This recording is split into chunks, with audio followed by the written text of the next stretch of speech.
mbokk yi su ngeen bëggee di jot mboolem vidéo yi am ci Ngaabu Xam-Xam TV da ngeen di abonné bu leen fàttee la notification bi ngir ngeen di am mboolem vidéo yi am ci Ngaabu Xam-Xam TV.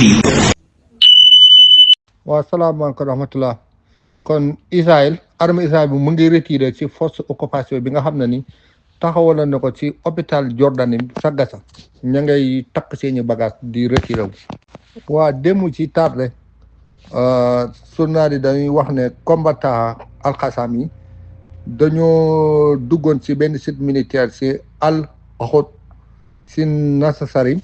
ci barrio Tal Hawat ci sud de Gaza bi nee na combattant yi dañoo initier corpo soldat jàkkaarloo soldat Israël ennemi bi ci distance zéro ci la ay barrio ay soldat Israël yu bëri bëri nee na am na ñu ci faatu am na ñu ci blessé ci attaque boobu yi nga xam ne ni waa Hamas ñoom ñoo leen ko def ci ñaari tànk sunna yi Merkaba yàqu nañ ci Al Yassin lañ leen dóor ci 105 nee na combattant yi capturé nañu benn soldatu Israël capturé nañ benn soldatu Israël ennemi bi nee na condition camp bi nee na permettre na ñun suñu combattant nee na tarek si hélicoptère bi lu nee na lu jafe la woon pour mu wàcc pour mu jëli ñooñu nga xam ne ni nee nañ benn waxtu boo xam ne ni taroon na loolu si soldat Israël si démb. waa sonna bi day wax ne instant bi guerre bi jeexagul nii nee na daal si nord beeg ak si yenn secteurs yu bëri bëri moom xeex bu métti mu fay lii ak moom guerre bi jeexagul de moo tax population palestine war nañoo def nànk bu baax a baax. wal axbaar maa ngi leen ziar sëñ Xaadim noo def mbaa ngi si jàmm Abdou Diagne ziar naa la namm la tamit Baye Serigne maa ngi lay ziar bu baax a baax a baax Baye Mbacke maa ngi lay ziar yow it di ziar Sopp Nabi di ziar Baye Mbacke di ziar aussi Guèye Normal di ziar doomu Palestine it ñëpp maa ngi leen ziar bu baax a baax di leen ñaanal jàmm di ko sàkku ci yéen. Baye Serigne wax nga dëgg de en tout cas daal mbir mi yéeme na Saliou ziar naa la waaw xam naa ne daal yi làqatu yu bëri doo ko xam ndax Amérique nangu gi dafa xaw a yomb ci Amérique trop waaw parce que boo xoolee États-Unis bu fekkee ne danañ oote nañ Qatar fan yële gaa yi daje ci biir ndaje mi ñu jël ñenn ci membre kay Hamas yi rey leen ba reyaale fa waa Qatar diggante boobu moo gàtt boo xam ne donc su nangoo toogaay bii rek ba ciy gërëm yenn ci réew yoo xam ne Turquie sax bokk ci ak ay Qatar ak yu demee noonu ça veut dire que problème am na xëy na muy shutdown bi mais xëy na sax muy États-Unis si jëm boppam nekk ci crise parce que États-Unis li mu yor ci ay camp militaire dafa bëri ci àdduna bi te loolu alal moo koy dundal te boo xoolee avant Israël di attaquer Iran ba léegi am na yenn ci camp yoo xam ne yor na ko mu ngi koy delloo ji fa mu dëkk côté boobu kon xëy na dafa yàng lu ay tànkam mënta xarale yooyu yëpp mun na ci nekk. Mohamed man lay siyaar di la jox sa wàccuwaay Israël guerre Amérique gii mooy guerre Israël guerre Amérique gii mooy guerre Israël du si tous du si dara Amérique la Israël at lii la rek at estate buñ teg foofu ne ko yow luñ def ren neen maa def wante Israël du si tous. waaw Mohamed xam nga li cooli mooy dëkk bi moom ku fi nekkul mënoo ko xam dëkk bi fu ne nii ci ay conséquences yi nekk ak catastrophe yi nekk ak dëkk bi crise gi fi nekk il faut que fi nekk mun laa wax li fi xew moo tax daanaka moo tax accord bi moom njëkkee xew na rek nee nañ Hamas day génn Gaza day joxe ngànnaay mu ne leen loolu premier wax la rek loolu du man dama xam musagam na ay sóob la ne leen lii Hamas laay xaar ba xam lu ñu wax lu Hamas wax laa gëm wante lu ñee wax gëmmu ko waaye ba mu dégg Hamas ne moom du joxe ngànnaayam du nangu du génn bu Hamas génnee fan la jëm ay yooyu moo tax accord bi Israël gañewu ci dara Israël gañewu ci dara la ci gañewut amul leen luñ fi gañe sax tamit Trump xaalis bu muy génn di ko jox ci guerre yi dafa sonn sa yoratu ko ndax crise gu mu nekkee nii di jox koo xam ne ni day guerre sa benn intérêt amu ko si loolu tamit bakkañ si guerre gi muy guerre ay civil ñoo si dee ak ay soldat loolu doo nga avataf loolu amul njëriñ. waaw kay Jamalul Axbaar kii boobu ngeen di seen vidéo boobu ngeen di seen bombardement bu Israël def la tey fële ca Gaza moment yi nga xam ne ñu ngi waxtaan di wax waxu cessez-le-feu mu bombardé foofu defeewul ko nag comme li ma wax par avion moo tax ma ba léegi li ma waxoon rek dama koy gën a gëm ndax tanks la ko defee mooy seen char de combat yooyu moom lañ tiré bomb bi noonu mu dal foofu gis ngeen ko moo nekk di tàkk noonu bay saxaar noonu waaw kon Israël moom xëy na pareegul peut-être dafa jekk peut-être jekkul peut-être tamit Amérique moo sonn yooyu yëpp mën na cee nekk mais daal en tout cas lii nii tey la Reuters moo ko wane te itam ca Gaza la amee. ok Jamalul Axbaar waaw xibaar bii de dafa ne États-Unis dafa am rupture ci aviateurs yi ñi nga xam ne ñoom ñooy contrôler jaww ji avion yi naaw ak jaww États-Unis dafa am rupture bu baax a baax te métti donc nee nañu nag li waral loolu moo di mooy shutdown bi gars yi defoon congrès yi bi ñu ootee membre congrès yi pour ñu votel gouvernement bi mu yeggali budget ci année bii nii loolu nag dafa bëri woon ay coow ba xëccoo am ci mbir mi mujjee bloqué waaw loolu lañ wax ne moom moo ko waral waaye daal ci gàttal États-Unis fi mu toll nii jawwam ji liñ leen mën a wax moo di amatul garantie ndax dafa manqué ñu koy aar jógee na ci 5% sax dem ba ci 53%. donc ki nga xam ne nag moo jiite aviateurs yi moom li mu wax mooy manque de paiement bi nga xam ne ñoom seen ñiy contrôler air trafic bi ñoom ñoo koy jànkuwanteel parfois mooy duñ leen di fay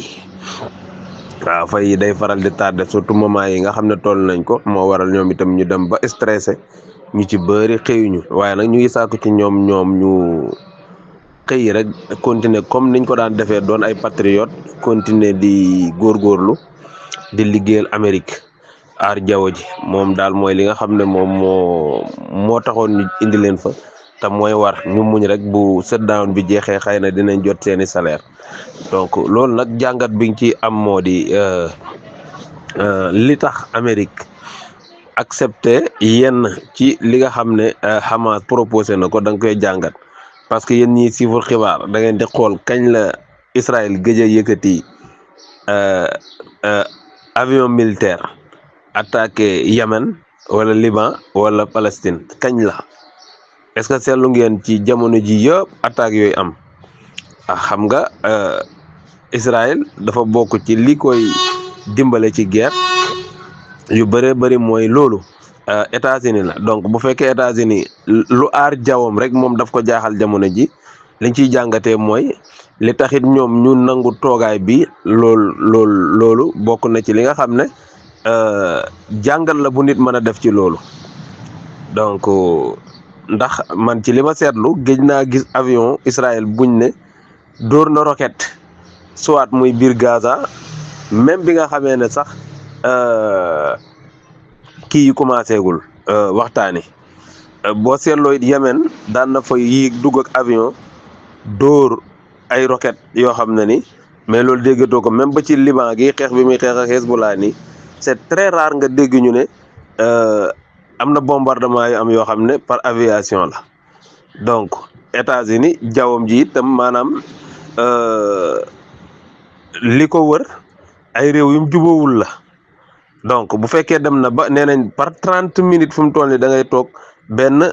si ñiy contrôler jaww ji ju def appel donc loolu avion mun na dugg sa réew sax avion boo xam ne ni yow du sa avion mun na dugg sa réew sax te doo ko yëg waaw kon liñ mën a jàpp ba léegi mooy États-Unis moom mu ngi ci crise boo xam ne xëy na feeñul waaw xëy na feeñul mais xam nga dëkk buy wàcc maanaam du tëb wàcc mais bu demee ba àgg fii ñu ne jaww ji contrôlé tuñ ko donc li nga siy jàppee rek mooy États-Unis nekkatul ci sécurité parce que États-Unis sécurité am dafa bokk ci jaww comme ñoom niñ ko daan wax bu picc naawee nar a dugg seen frontière sax donc mun nañ ko xam mun nañ ko dëpp bu duggee ñoom la neex donc bu demee ba àgg ci ñu ne jaww ji niñ koy contrôler dafa am problème donc waaw mu ngi noonu daal man daal jàngat bi ma ci am mooy waxtaan wala di am ca Égypte nga xam ne Donald Trump def na tweet ne waxtaan wi juboo nañu waaye ci phase bu njëkk bi la wax comme si phase bu njëkk bi la wax xëy na ñoom buñ jekkande ko phase 2 bi sax mun nañ ko bañ a d'accord waaw xëy na buñ jekkande ko phase 2 bi mun nañ ko bañ a d'accord li muy lay wan nag Amérique lépp lu mu def rek souvent day am loo xam ne mu ngi ci ginnaaw te nit ñi duñ ko xam. waaye sëriñ wax nga dëgg de waaw wax nga dëgg de maanaam Israël daal boo bëgg a dégg dëgg c'est la première fois mu nangu ab boo xam ne amul ci ngañaay ndax ñoom li leen gënoon a ñor mooy Hamas wéer ngànnaay joxe ay ngànnaayam te du bokk ci lenn luy gérer ci biir Gaza loolu moo leen ci gënoon a ñor beneen bi ci des mooy ku nekk delloo say nit te ñoom liñ jàppal waa Palestine moo ëpp leen waa Palestine jàppal kon suñ nangoo essentiel loolu rek day xam ne gars yi dañoo mënatul xëy na nag bu shutdown bi jeexee xëy na ñu préparé waat continuer ca lañ nekkoon mais jamono ji moom man li ma gëm mooy li tax lii am mooy lii journal bi wax rek maanaam aviateurs yi dañoo wàññeeku gi mooy maanaam nombre bi fa nekkoon dañoo toog ñu ne duñ liggéey ñoom loolu la ñu wax mais am na ñu wax ne sax est-ce que du ñoom dañoo manqué léegi ay aviateurs maanaam demuñu ci yeneen localité yoo xam ne mën nañ leen a fay lu ëpp que liñ leen di fay yooyu yëpp mën na cee nekk mais xam nga Trump léppam ci doole la koy teg fii mu toll ni ki jiite aviateurs yi moom mooy ñaan na gars yi nañ continuer seen liggéey rek nañ continuer li ñuy def comme niñ ko daan defee fileeg shutdown bi jeex xëy na ñu fay leen mais foofu looy posé question ñaata temps lañ toog fayuñ leen parce que xëy na 8 jours buñ ci fayul nit est-ce que dana tax mu toog loolu itam question la bu nit di posé parce que bu 8 jours kese fii Sénégal da nga gis kuñ fayul 3 mois mu continuer di liggéey shutdown bi 8 jours 8e jour bi si lañ toll nii 8e jour baa ngi nii ñu toll léegi naka lañ def ba ñoom fayuñ leen loolu yëpp li koy xamal rek mooy enquêteurs yi ñi nga xam ne journal yi nga xam ne dañuy enquête nga xam day durer une semaine wala lu ko ëpp di xool lan moo waral yii loolu foofu nga koy xamee mais pour le moment nii si li nga mën a jàppandeegum rek mooy dañoo manqué ay aviateurs rek nga mën a manqué maanaam ñiy contrôler jaww ji ñi nga xam ne ñoom ñooy contrôler jaww ji dañ koo manqué le loolu nga mën a jàppagum bay xam mais en tout cas daal man géej naa gis Israël naawal avion moom loolu moom géej naa ko gis waaw waxuma amul mais géej naa ko gis trop. Mohamed toog nañ ay weer fayuñu leen xam nga gars yi moom dañuy wax rek dañuy caaraki wante la ñuy wax duñ ko matale ndax duñ wax lépp dañuy caf rek sànni wante dëgg li xew duñ ko wax toog nañ ay weer fayuñu leen fu ne nii boo bëggee dëgg crise gu métti fi nekk moo tax sénateur yi ñoo ngi laaj na ko yow ñoo ngi laaj ma ko jënd ko 20 millions de dollars yi nga ñoo a jox Argentin xaalis boobu foo ko jëlee ak lu tax loolu ndax yow kon yow moom nee nga yoroo xaalis boobu mun a joxe Medicaid mooy carte bi nga xam ne li jëm ci wàllu santé ku feebar faju ak li jëm ci wàllu lekk ak yooyu ak jigéen ju tollu diggante ak yeneen yow nga ne yoroo xaalis boobu da nga koy dagg ndax amatul doole jooj waaye yow yor nga 20 millions de dollars yi nga nar a jox 80 millions président Argentin pour mu yokk économie loolu pour lan kon nga xam ne nii moom daanaka moom instant bi fi mu toll sa xaalis bi ñuy yëkkati da ko jox Israël pour muy rey Palestine xaalis boobu tamit gars yi ñu si nekk di wax ne ko lu waral loolu lu tax moom lii dong teggi ginnaaw nii dong la affaire bi mun a demee neneen bu ko demee wudul nii tamit ata torop bi si ñoom dong lay di. ok militaire Israël ñoo dugg biir Palestine ci Hébron fu ñuy wax Hébron di leen forcer pour ñu tëj seen boutique yi ndax ñoom dañoo nekk seen fête boobu mooy Sukkot boobu noonu feetu Sukkot boobu ci lañ nekk nee nañu léegi ñii nañ tëj seen boutique yi waaw bu fa kenn jaay xam nga lii tooñ la moo tax seen jàmm ji moom li ma gëm mooy lii tax jàmm am ci Gaza mooy benn Palestine dem ba am doole mën Israël duma ko wala dëkk arab yëpp sonn joteeg Israël wala mu cokkaas leen ñu songu ko ndoo duma ko mu génn fa kese mooy tax jàmm am mais seen waxtaan yi toogaay yi yëpp mënul jur dara parce que tamit toogaay bu nekk gis nañ ko fi ultimatum bu nekk conseil de sécurité jox na ko Israël mujjul fenn xam nga ku dem ba mun a rey benn membre ci ONU te amul benn daan bu la mun a lor buñ gis dëkk bu mel noonu moom saawaay pour nga teg koy daan dafay jafe lool nga wax ko lum dégg yi dafay jafe lool xam naa ne daal jàmm ji moom xeex ba mu jeex rek mbaadu ñinki non Israël pareegul ci guerre bi sax Israël mënul bàyyi xeex parce que noonu la réew mi sosoo daal mënul bàyyi xeex mën ko duma ko daal laa gëm man. day ñinki ñàkk maanaam li ñuy wax naan ñàkk ba noppi ñinki waaw mooy ñàkk ba noppi la nga xam ne mën nga koy yàq daal même wóor na la yow doo ko jëriñooti waaye mën nga ko yàq nga yàq ko wala saboté loo ca mën ci saboté ko nga def ko loolu moo ko defee bi mu toll waaw xam na ne perte na guerre bi accord bu amee tamit la mu bëggoon yëpp amu ko léegi fii ak accord bi am diggante bi lu mu ci mën ci ñinki dana ko def muy lii muy def rek accord yi fi doon am yëpp noonu la gis nga moog Iran noonu defoon nag Iran ba ñëwee ba ne accord am na ba d'accord ba toog mu dóor mu sànni ko loo xam ne Iran xam naa la mu ko sànniwaat moom it rëccu na ko bu fekkoon ne Iran la mu ko sànniwaat rëccu ko dana ko defaat waaye Iran la mu ko sànniwaat rëccu na la mu ko doon defee. salaamaaleykum wa rahmatullahi taala wa barakaatu Sëriñ Mohamed nuyu nañ la jaar la nuyu nañ la lu bëree bëri jaar la baax màggal la jox la sa wàcc waay waaw man de li nga wax nii laa gëm man daal li ma gëm mooy Palestine su bëggee am jàmm dafay am état wu boppam mën a signéenteeg accord yenn réew yi su boobaa de moom mën naa am jàmm ndax xam naa ne mën naa am ay ngànnaay yu doy yu mën a défendre boppam mën naa am réew yu am doole yoo xamante ne bii mën naa signéenteeg ñoom ay accord ñu ñëw def fa ay base pour défendre ko mais Israël mu wax dëgg yàlla koo xam ne respecté woo droit international yi nga xam ne moo tënk àdduna respecté woo benn réew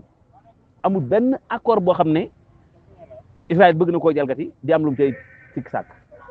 wax dëgg fa yàlla kooku moom ku ne da ngay négocier moom ngeen signéente ay accord tam da nga koy def rek waaye loolu la may jàmm man gëm naa ne mboolem accord yi nga xamante ne bii wax nañ ko ci déggoo gii ci kanam tuuti Israël lépp lay xotti sànni ci àll ba di def la ko neex man moom loolaa gëm man sama waxi dem mooy sama waxi tey Palestine moom am état wu boppam kese maanaam ay ngànnaayam mën a défendre gawam mën a signéente accord yenn réew yi pour ñu défensal ko réewam ci lay mën a amee jàmm man moom loolaa gëm mais man gëw ma ne ay accord ñoo koy may jàmm. salaamaaleykum wa rahmatulah.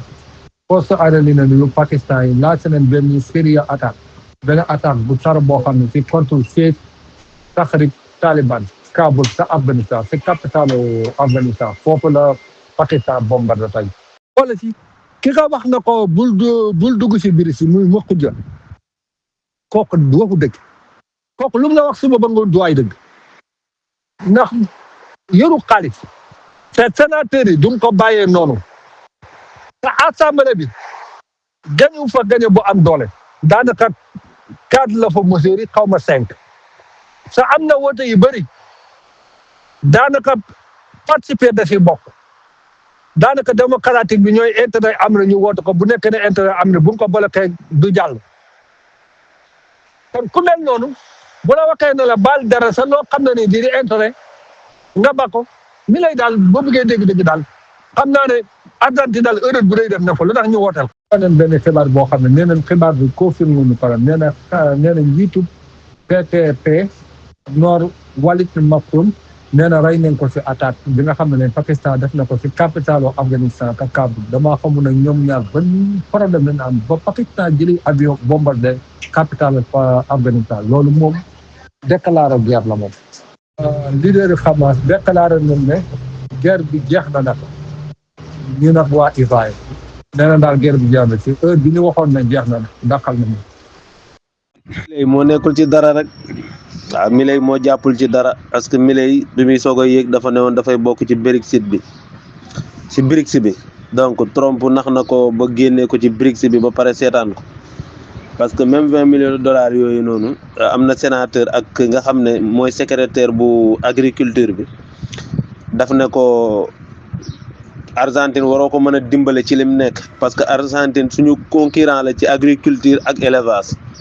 comme suñu concurrent la nag ci agriculture ak élevage doo ko dem di ko suqali ci publiquement la ko wax kon xam nga Trump moom maanaam du nit koo xam ne toujours lim lay wax da nga ciy jàpp parce que du lu muy signé wala nangam dafa lay dig boole la ak ay homme d'affaires na la ñii dinaa la boole ak ñoom ñu investir nangam ak nangam parce que waa ji Elon Musk lañ ko naroon booleel sax Milei moomu noonu Milei nag moom moo dugal Argentine ci guuta te moom it benn rakk ji ñu ngi koy tuumaal ci guerre même Milei ci boppam dañ koy tuumaal ci guerre parce que Milei am na benn coin boo xam ne dañ ne moom moo ko initié woon laajoon ci ay nit ñi pour ñu jënd action lu tolloog 250 et quelque xaw ma 50 ñaata la mais 250 quelque millions de dollars la mu ne furaas rakk ji mu ngi noonu moom it ñu ngi koy tuumaal ci njublang xaalis ak ay alliés yu bëri ñu tudd leen ci yu mel noonu donc moom it pour mu génn ci dana jafe lool waaw yow réew mi xaaj ñetti camp la xaaj léegi capitaliste yi extrémistes yi ak ñi nga xam ne dañuy libérer dëkk bi ñetti xaaj la Argentine xaaj moo tax xaaj bi di wàcc rek Argentine depuis crise ba léegi dafay gën di am problème rek di wàcc di am problème di wàcc di am problème di wàcc ba nii mais Milei dafa ñëw def lu que pire waaw parce que Donald Trump moom moo dul nit buy dimbale nit surtout Amérique ak ni mu toll nii man même ba fa Jomaay demee man nee naa ne kii bu demee du indi dara. parce que États-Unis moo tollul fu mu mën a dimbalee réew mu génn ci li mu nekk parce que moom ci lu mu génn la tal parce que boo gisee démb leetaru Annapolina Luna bi rek nga xam ne leetaru ñàkk pexe la bu ñu demee bay tàllal Russie loxo ak ni États-Unis mel yëpp ngay jéem a tàllal Russie loxo pour ngeen xaritoo ànd ci commercial ak yooyu yëpp donc ñi ne ci Afrique jiite réew yi ñoom ñoo war a toog xalaat lu tax ñoom ñu ne kut ko kut dañuy jëflanteeg yeneen réewu asiatique yi Angleterre a ngi nii pareeguma ci document boobu sax mu ngi noonu jëm ci Inde te la tax ma fay dem affaire emploi ci xëy na ci lay bokk lañ wax ñu ngi am ay accords yoo xam ne ñu ngi koy signé lan la xoolaguma ko mais wàccee naa ko ba pare donc yooyu noonu yëpp ay mbir la yoo xam ne da ngay xool président Afrique yi niñ concentré woo ci occidentaux yi rek yow da ngay bëgg sëpp jalañ sa dox gi damm benn yoon nga faatu parce que ñoom ñu ngi concentré wu ci ñii dem concentré wu ci ñële. waaw salaamaaleykum wa rahmatulah xam nga déclaré na ne guerre bi jeex na te initial nee na guerre bi jeex na alto fuego permanente jeex na tax njiitu mu Hamas muy Khalil Ahya nee na déclaré na sa discours télévision na accord bi tëjji nañ ko Rafah en bout d'élection tëjji nañ fépp d'élection nee na si accord bi appelé nañ libérer parti Israël ak jigéen ñi xale ak yooyu pour ñu Palestine pour ñu dakkal nee na groupe bi reçu na garantie si ñu doon négocier administration Amérique confirmé nañ ne guerre bi terminé na complètement jeex na tàkk amul 3 mois 4 mois ñu dëkkaat si guerre bi jeex na tàkk. asalaamaaleykum wa rahmatulah góor ñi nga xam ne ni défense civile bi mooy ñi nga xam ne ni ñoom ñooy tabaxat ak di roñi mbalitat ak di yenn defar ak yooyu nee nañ wax nañu ne sant nañ yàlla bu baax a baax si ñaari at yi nga xam ne ñu ngi koy liggéey di ko continuer di ko implémenter accord bi nga xam ne ni guerre bi dakkala dunda nee nañ ñu ngi siy sant nañ yàlla bu baax a baax. Mohamed kanaa Israël daal laa xam ne daal ñu ngi koy xeetali moom waaye ñu ngi siy dee Israël moom lu ngi siy perte moom ñu ngi koy xeetale waaye ñu ngi siy dem waaye beneen bi lu dul Israël moom yeneen dëkk yi mënul si moom dara. Abu Nabi ziar naa la nga def mbaa yaa ngi si jàmm effectivement xam nga li gars yi di wax nouvel ordre mondial rek souvent ay nit yu yemambaay ñoom ñooy xalaat benn mbir ne nii la war a doxee ñeneen ñi si des yëpp topp leen te ñoom que nu mu leen arrangé rek noonu lañ koy defee dafa am yoo xam ne bu ñëwee ku néew doole bu ko nangoo rek moom mooy gën a waye di waaw képp ku ci néew doole rek boo nangoo moom mooy gën a waye di gis nga Italie gi donte am na doole mais Italie xaalisam ni mu meloon daan na tax mu ko daan dolli ay tourisme tubaab yi buñ tollee ci vacances dem fa pour noos mais bim jëlee xaalisam tolloole ko gi yeneen réew yi ci des yëpp maanaam euro génn ci mooy fàtte xaalisam bu njëkk bi nu mu tuddoon sax tourisme bi Allemagne la gën a bëree kii kon Espagne la gën a bëree que Italie parce que am na ñoo xam ne noos yi moo leen fa doon yóbbu léegi nag benn crise xaw na ci àdduna bi ñu naan corona ñoom ñëpp ñu tëj man sama am naa sama ñaari sama jarbaat ak suma xarit bi may àndal guddeeg bëccëg foofu la newoon presque 1 an boo xam ne dara amuñ ko dara Argentine googu mais ñoom comme am nañ nationalité kenn ki dem na Espagne kenn ki dem Grande-Bretagne ñoom foofu lañ nekk léegi jógee nañ mais yëfu dof yooyu nit du ko def ba léegi sax maa ngi faa yeneen ñaari jarbaat mais ñoom itam am nañ ay nationalité mais ay commerçant lañ ñu ngi fa des ay daal en tout cas li mën a xew mooy dëkk moom tëj ko ñaari weer rek dëkk àttanut ko ñaari weer kese waxuma la ak ba 9 mois nag Argentine nga xam ne crisam yii daanaka booy xool l'an 2000 ba léegi crise ci kaw crise day tane rek parce que amoon nañ fi sax président boo xam dafa démissionné woon ndax loolu day tane rek te yow nga am ressources yu dul jeex sa suuf si nangu nga mun a am bant mën a am suukar mën a bay suukar mën a bay mboq mën a bay lu nekk nga bëgg a am problème di ko nangu bu ko nangu moom li ko arrangé woon mooy mu dem ci BRICS bi point waaw parce que Amérique du nangu benn réew ci Amérique am googu muy latino muy Caribbean que muy Amérique centrale du nangu benn réew buy diiranteeg mbagg foofu ci moom loolu du ko nangu du ko mos a nangu waaw loolu nag li la ciy génnee daf ni Brésil def dem fekk ji gars yi Brésil mu ngi nii léegi di def ak ay coopération ci armement ak kii ak Iran te loolu bu njëkk kenn xalaatu ba ci Venezuela sax mu ngi liggéey ak moom ci armement donc yow nga toog naan da ngay topp Donald Trump mi wala Amérique man gisuma réew muñ xettali ñu avancé gis ba ma juddoo ba léegi nag xëy na mun na nekk waaye man xaw ma ko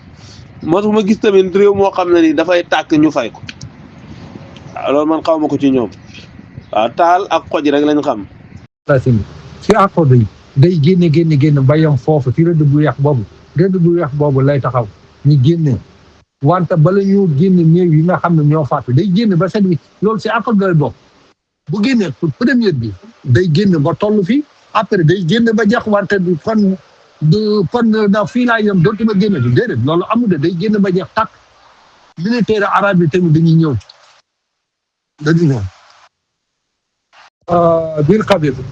nee na plan bi nga xam ne ni Trump def na ko nee na bu ko Netanyahu accepté nee na erreur bu rëy lay doon. maa si 20 milliards de dollars yooyu de kii kon sopp na bi daa mel ni mujjewul antu de li ma liir démb daal ci média yi démb sax laa ci liir bu xóot lool sax ci laa gisee corruption yooyu mu am ak sërëm beeg yooyu noonu yëpp ci laa ko gisee mais daal 20 milliards de dollars yooyu moom maanaam mu ñàkk ko moo gën a yomb mu kii ko ndax Bloomberg loolu la ci wax Financial Times loolu la ci wax The Economist loolu la ci wax ñetti médias américains yooyu yëpp loolu lañ ci wax maanaam Trump lim def mooy sori ko la gën a jege ci def ko waaw xam nga Scott Bessent mooy ki jiite trésor bu États-Unis même discours bi mu discours ñàkk a jox Argentine 20 milliards yi la gën a jege ka jox ko yooyu yëpp da cee am xam nga nag donc moom moo ko nangu waaw nit da ngay am vision mais ñëw di déclarer naan ay juif laa jege di def yu kenn xamul yow États-Unis day jaay siin mboq yow ngay am mboq doo fexe yow ba sa mboq bi nga koy jaay siin moo gën fuuf mais États-Unis dina la xañ siin mboqam du xañ sax siin mboqam ndax bu siin soxlaa mboq bi da koy jaay bëgg yow nga am problème ak siin yow ba doo ko mën a jaay mboq nga gars yi léeg-léeg dangay xalaat ñenn ñi nan lañ def ba agsi ci pouvoir bi da nga koy xalaat quoi yow ndax ñoom ay borom xalaat lañ wala askan wi nan la leen nit ki réeree ba agsi ci pouvoir bi yooyu yëpp parfois da nga koy xalaat man nit booy opposé wu wala ngay politique yàlla xam na ne ñetti discours boo ko defee xam naa war naa laa topp wala waruma laa topp du ma la topp nag bu fekkee sax war naa laa topp naa la topp lu yàgg mais 3 discours bu ma ko déggee ci yow xam naa yow ndax war naa la mën a topp wala waruma laa mën a topp ci politique yow no gars yi dañuy font du ci génn de Amérique ñàkk na Karim ba pare foofu yëpp ñàkk na ko parce que yow xanaa Porto Rico te Porto Rico amalul ko njëriñ Argentine goo ngay wax rek moo ko ci mën a jural njëriñ te xam naa ne Argentine bu régime bi changé it ku am fayda bu ko jëlee du lëngoog Amérique parce que Amérique amatul dara coowam lii yëpp nappaate donc ñu ngi werante stock or bi nekk Fonox nga xam ne moo garanti dollar est-ce que sax la fa nekkoon ma nga fa wala est-ce que la fa des léegi mun na ko garanti est-ce que yeneen gars yi ëppatuñ ko stock yooyu yëpp dafa compter yooyu yëpp mbir la ay questions yu la nuyu ay expert financier teg ci table ji yéegi nag suturaam yooyu noonu day xaawee ko ndànk-ndànk ba nga xëy dégg ñu ne màbb na mooy li daloon Grèce gi nga xam ne dafa jékki-jékki rek ñu ne Grèce det kese bi yóbbu na ko ardo Argentine gi gis nga ko problème mi mooy ba léegi mais mooy loolu am naa daal africain yi itam war nañ xoolaat ban yoon lañ war a mën a jël ñoom ba génn ci ban yoon daal lañ mën a jël wala ban taxawaay lañ mën a am jot na de donc aide yaa ngi noonu di dem gaa yaa ngi retiré wu di génn Gaza noonu ndeysaan beneen bi ci toppit mooy prisonniers yu bëri bàyyi nañ leen en même temps aide yaa ngi dugg bu baax a baax cokkaas gi daal moo ma ci jaaxal cokkaas gi am ci suba ak léegi jékki-jékki lancé benn bomb wala dem fekk ay nit yuy jaay nga naan leen tëj leen moom yooyu moom xam naa ne nekkul yoo xam dina jur jàmm mais ñu xool rek yàlla mujj daal ci jàmm carrément mais daal jàmm ji moom li koy indi force mooy Palestine moom boppam sañ am accord ak Iran sañ am accord ak Turquie sañ am accord ak beneen dëkk ay accord de défense bu saa waay tegee bomb nga teg bomb bu yëkkatee avion nga yëkkatee avion Israël fekk amul ku ko jegee noonu moom du sotti ndax ñoom duñu sàmm kàddu xam nga seen groupe terroriste boobu ñu njëkkoon a commencé Ifghan ñoom ñoo fi taaloon hôtel David bu anglais yi ñoom ñoo fi rayoon envoyé spécial bu ONU tama léegi mujjul fenn kon nag moom maanaam liy tax mbir mi sotti moom mooy œil pour œil dent pour dent rek Israël daal fi léegi amul koo xam ne day jënoog moom bu dóoree mu daanu kooku jóg dóoraan mu daanu moom lim nekk du ci génn parce que ñoo gën a ragal ñëpp mooy li waa Hamas di wax rek ñoo gën a ragal ñëpp waaw njiitu Hamas bi it nee na kii di Donald Trump moom moo leen jox garantie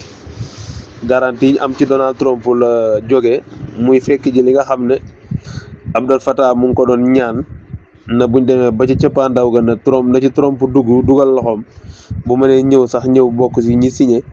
donc kon mën nañ jàpp ne même bu fekkee Trump déplacé wul ñëw fekk si waa Hamas wala ñëwul Égypte tamit moom moo joxe garantie bi ñu xool nag fan lay wanante di mujjee gëtam même bu dee day am 2 semaines yoo xam ne sax dëkk bi du yëngu dana tax nit ñi am suuful tuuti waaw xam naa ne nag renseigné waa Hamas waa Mossad moom dinañ dugg ci biir dëkk bi di xool waa Hamas waaye loolu it xam naa ne Hamas xam nañ. aleykum salaam. yooyu de rëcc na ma xam nga gars yi nag dañoo faral Hamas faral ko tellement que daanaka yu bonam duñ ko wane Hamas mu ngi cokkaas moom it waaw noonu la na en tout cas xam naa ne moom benn gi rek Smotrich moom gëmuñu guerre gëmuñu guerre bu arrêté ndax benn gi rek démb dugal na fa 1300 personnes démb ci masjid al Aqsa ci seen fête boobu te warut gis naa réew arab yëpp di ko ñaawlu nag barki démb it am na nombre bu toll ci 500 yoo xam ne dugg nañ foofu aussi waaw muy mbir yoo xam ne ni dara rafetu ci waaw waaye daal ñoom daal li may sàkku ci ñoom te ñoo ma ko gën a xam parce que ku mën a guerre ak Israël ba toll nii ak lim yor ci armement yëpp xam nga li Israël capable ak lim nar ak limi kii problème benn la Israël am mooy dugg ci biir Hamas carrément combattant yi waxuma Hamas comme ay dirigeants mais combattant yi infiltré xam ñoom ñooy ñan exactement pour mën a jëflante ak ñoom directement problème boobu nag nañ fexe ba xañ ko waa Hamas waa Israël waaw xañ bi mooy buñ fexe bañ identifier leen parce que yàgg xeex bi moom dafay commencé waat waaw yàgg dafay commencé waat mu yéex wala mu gaaw mais dafay commencé waat loolu moom nañ ci bàyyi xel bu baax bu laajee sax ñu dem rancé wu ji ne la ci côté Hezbollah ba ñu demee fa waaw génn foofu ba leneen bañ gis leneen loo xam ne dalul seen xel ñu génnaat ñu ñëwaat. asalaamaaleykum macha allah groupe bi de moom tubaarkàlla wax dëgg yàlla manqué woon nañ temps yi ci gannaaw de manqué woon nañ kii waaye andiwaat ngeen ko nii de moom moo baax moom macha allah yal na yàlla dëgg na taxawaay yokk wéri bàyyee xel mi bàyyi leen a xel yi waaye lii daal moom groupe bi de macha allah moom fan yii yëpp de mi ngi wettilee de fi mu toll de mi ngi wettilee nit ñi de wéetoon nañ waaye mi ngi wettilee yow sëñ bi siyaar nañ la mbaa yaa ngi ci am dinaa la xamal leen de doo dégg mukk ci àdduna ne Israël ak américains yi attaqué nañ Poutine doo ko dégg mukk Poutine moom ku ko attaqué guerre ku ko attaqué nucléaire la yor moo tax kenn du ko attaqué doo ko gis mukk ci àdduna Amérique du song mukk Poutine parce que it nag mënaluñ ko dara moo leen gën a ëpp nucléaire li mu am amuñu ko ñoom ñëpp bu ñu boole woon li ñu am Poutine presque li mu am mat na ko ñoom ñëpp moo tax duñu song Poutine moom Poutine kay nucléaire kay ku ko ci am ku nekk te am ca doole dëgg-dëgg moom aar nga sa bopp kenn du la song duñ ko song de même bu gaas a jeexee duñ song Poutine xalaatuñ ko sax. Dazen ziar naa la noo def mbaa yaa ngi si jàmm non accord bi moom ba tane na lañ mën a wax ndax luy débuté waat moom tane na lañ mën a wax waaw mais wax ji moo di def nañ accord ba pare terewul Israël continuer di cokkaas kon moom xëy na ñàkk pexe moo tax mu bàyyi li muy def mais du pexe Israël nag Gaza daf ko të Hamas daf ko jaaxal parce que Israël bëri na combat yu muy mëne surtout yi nga xam ne opération yi nga xam ne souvent Mossad dina koy def da ciy am réussite mais booy xool ci côté Hamas daanaka yiñ ci réussir bariwul xam nga affaire téléphone yooyu ñoom yàgg nañu ak moom même des années 97 dañ ko doon jëfandikoo mais niñ ko daan defee mooy dañuy xool ñenn ci ñi nga xam ne ay membre Hamas lañ wala ay membre OLP ñu xam ne ñii donc ñooy figure yi jéem leen éliminer dañuy fexe jënd ay téléphone jox ko ay nit yoo xam ne xaritoo nañu ak ñooñu ñu may leen ko ku mel ni Ayas xaritam buñ doon wax Kamal moom lañ joxoon téléphone bi mu dem may ko Ayas moom lañ daan wooyee l'ingénieur ku xarañ la woon te sonnaloon Hamas mais finalement téléphone bi sax reyu ko mais papa ji la rey parce que ñëw nañ seen kër ñaari yoon di ko bett bi ñëwee papa ji lañ fa fekk ñëw nañ këram di ko jàpp si moom si jëm boppam fi mu taxu woon génn nag 3 minutes avant kon kooku am na ku koy informé ñëwaat nañ këram yónni fa benn xale mu ñëw teg bomb maanaam 5 minutes avant maanaam booy bi teg bomb bi génn dajee na ak moom ci escalier yi muy wàcc foofu explosé dara xewut jot nañ ko moom ci téléphone machine bi détecté wul voix bi normal ñu ne du moom te jour boobu moom moo doon wax téléphone deuxièmement téléphone bi papa jee ko uyu ñu jàpp ne moom la ñu explosé bomb bi ñoom yooyu yàgg nañ ci mais daal xam naa ne am na lu leen xawate ci Hamas carrément par rapport ak yeneen yi ngay dégg ñu koy def xëy na nag am na opération yoo xam ne moom def nañ ko à l'extérieur yoo xam ne vers Hamas la mu sotti mooy bi nga xam ne defoon nañ ko Dubaï 2010 mooy almahbu boobu moom réussir nañ ko te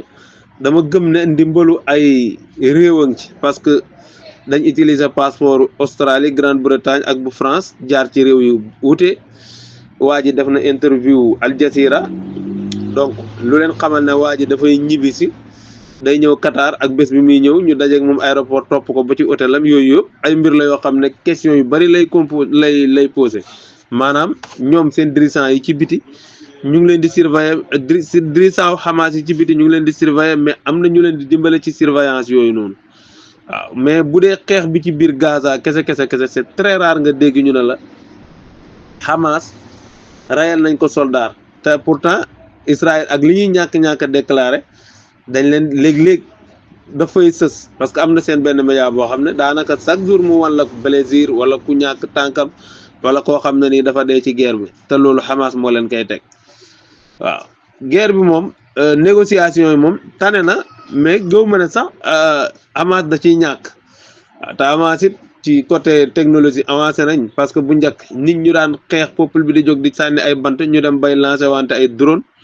di dóorante ay roquette donc avancement am na foofu certes li nit ñëpp war a ñaan rek mooy ñu fexe ba Palestine am état wu boppam mën a signé ay accord ak yeneen i dëkk nga xam ne buñ ko defee ONU du ci wax dara bu boobaa nag Israël moom dana xoolaat toogaayam même bu juboo amul it joxante cër dina am. Zelensky kay moom lañ def nagu sarax moom la tubaab yi def nagu saraxe nañ ko yàq nañ réewam yàq nañ addunaam yàq nañ réewam waaye xam nga ne xel borom nucléaire kenn du ko gañe boo ko naroon a gañe mu dóor nucléaire autant gépp bu ñu attaqué woon Poutine mënu luñ ko dal ak Amérique duñ ko sax attaqué xalaatuñ ko tubaab yi doy luñ ci dund dañuy bëgg a dund ñoom dañuy bëgg a dund doy luñ ci dund bi Baye Serigne xam naa ne seen gaz boobu ñuy wër seen gaz bi ñuy wër ci Gaza foofu pour jot ci xëy na buñ ci jotoon mu amal leen njëriñ wala ñu nangu Gaza mais ñaar yooyu moom buñ ci amul benn seen guerre bi perte la ci ñoom perte la ci États-Unis perte la ci Israël xëy na nag maanaam nuñ koy waxeeti du yomb maanaam Gaza moom maanaam pour ñu am jàmm du gaaw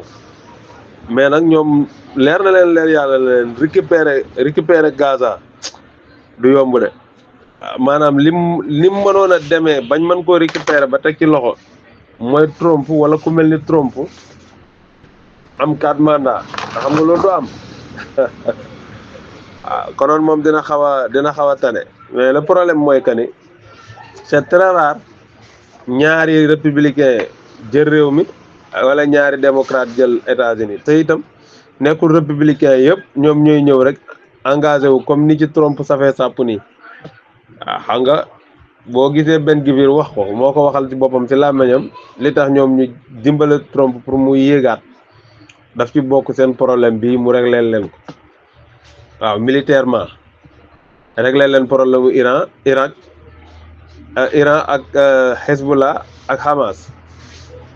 waaw mooy interview boobu rek mu defoon Bloomberg léegi nag loolu dafa xajul ci mandat wu Donald Trump xajul sax si bu fi defoon ñetti mandat yi tegalante sax loolu xajul ndax dana fekk ñu néewal doole àdduna bi yëpp ba kenn du ŋaang te loolu yombul Israël maanaam waa juif yi rek li ngay gis ci mbedd mi mooy Allemagne moom mu ngi supporter Israël mais biir Allemagne ci jëm boppam juif yi dañ fa xat léegi dañ fa xataat te ñu ngi ragal sax naan est-ce que li xewoon jamonoy néo-nazi du judduwaat ñu ngi wax loolu ndax bu ñuy génn amatul kenn kuy sol logo boo xam ne day aju ci Israël du étoile David du seen koppati yooyu noonu du dara booy génn di juif ni nga daan amee sañ-sañu wane na yow juif nga ci biir Allemagne ay weer a ngi nii amul am na benn sondage bu gars yi def bu rapport bu génn démb loolu lañ wax léegi beneen bi ci topp it moo di suñuy jënd ji sax ay pizza ak yooyu dañuy làqatu duñ ñemee feeñal seen bopp que ne ñoom ay israélien lañ yooyu yëpp dafa dem ba ñoom ñu commencé di ko dund ci biir Allemagne est-ce que loolu du dem ba wër yeneen dëkk yi kenn xamul mais mun na nekk ça va xam nga Allemagne seen njiit yi moom dañ am complexe ci Israël ak Amérique depuis Hitler jógee fa booy xool mais nag population yi ñoom kenn moomul leen ñoo yor seen bëgg-bëgg ñoo yor seen xel ñoom ñoo xam yan position la ñuy jël benn bëgguñu lool juif yi ba pare bu fekkee juif yi dañoo commencé di sonal nit ñi gam 2023 ba léegi jàmm amul donc dafay am beneen bët bu ñu leen di xoolee mooy est-ce que ñoom it bu ñu amaatee doole fii ci Allemagne population bi loolu gis-gisu population bi lay doon donc moo tax ñu am problème waaw waaye daal xam naa ne yàlla baax na daal yàlla nañu yàlla may jàmm def ba Gaza ñu naan président wu Gaza ñu ngi koy woteel République de Palestine ña ngay def élection yi yàlla nañu ko yàlla may te du yàgg dara ndax loolu rek mooy def jàmm ci àdduna bi jullit yi takku nag ñoom it takku lépp lu leen di xaajale ci ay affaire kii ak yu kenn xamul ay ngir ak yooyu yëpp ñu teg ko ci suuf xam ne ñoom benn lañ waaw yiñ uutee rek ñu jéem cee ànd loolu rek mooy solo si. xam nga le problème palestinien boo gisee mu metti